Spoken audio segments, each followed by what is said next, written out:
Assalamualaikum warahmatullahi wabarakatuh, and a very good afternoon to all. First and foremost, I'd like to express my gratitude and appreciation to my friend Dr. Jeffrey Pang for his willingness to bring and share this recording with all of you today.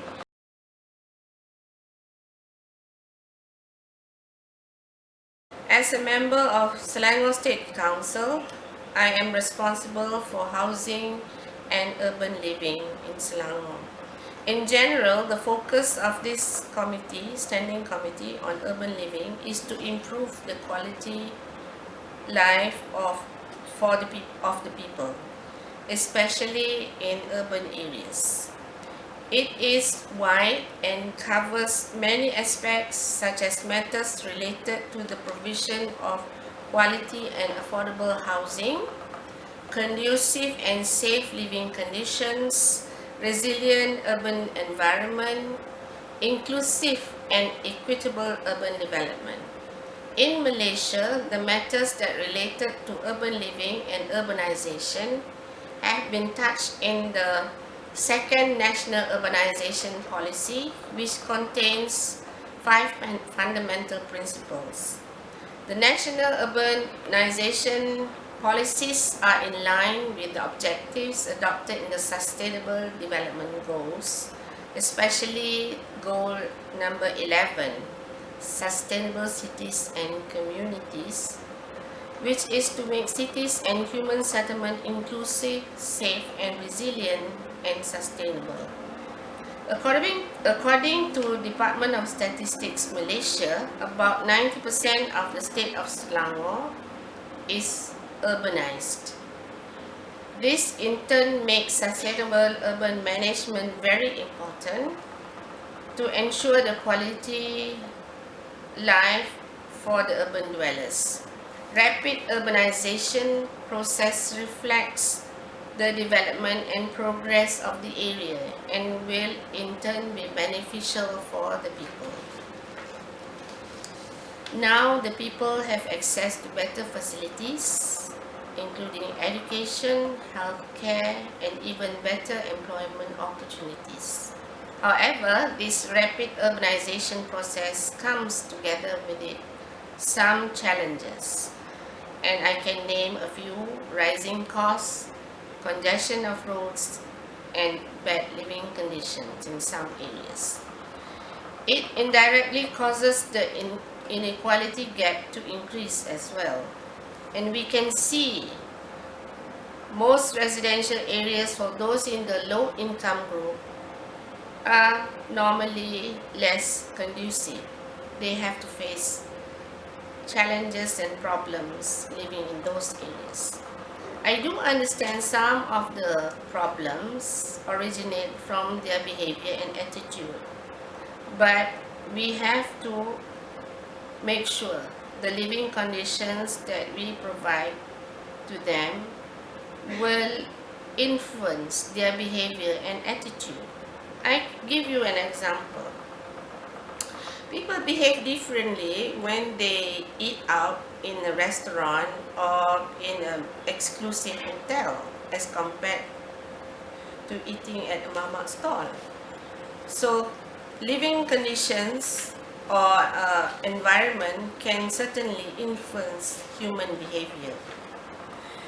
And I found that urban issues that need to be addressed holistically, for instance, better infrastructures in all areas, be it in low-income group areas where they have low-cost flats in those areas.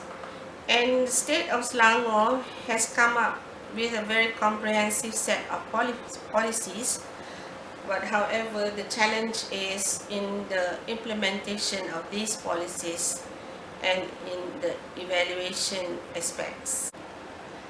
Now, efforts have been made to empower communities, especially in the stratified areas, and focusing on low-cost flats and medium-cost flats. Many programs, courses, and workshops have been organized to help revive back the situation or the conditions of the flats. And amongst them are a program on recycling that in turn into coupons that can be exchanged for payment of maintenance fees, and program on community garden with the intention of commercial purposes. So this in turn will give income for the flats. And thirdly, also installing a system, financial reporting system for the flats in order to make them manage their funds better, and many other initiatives in the pipeline. Courses and workshops have been also organized to train the communities in managing their flats and better manage their funds. The state government has opened up this effort for more corporate bodies to be involved, and it has also been highlighted in the National Community Policy launched last year. While the corporate collaboration can take place at various levels, whether from planning or contribution to basic infrastructure, facilities, or even including aspects of implementing specific initiatives in the community such as gotong royong programs, the beautification of areas, and more. In conclusion, the goal of making a resilient and sustainable city has to be holistically viewed. This is to ensure that all segments of the society in the city, including those in the low-income areas, can enjoy, like everybody else, the prosperity in the city.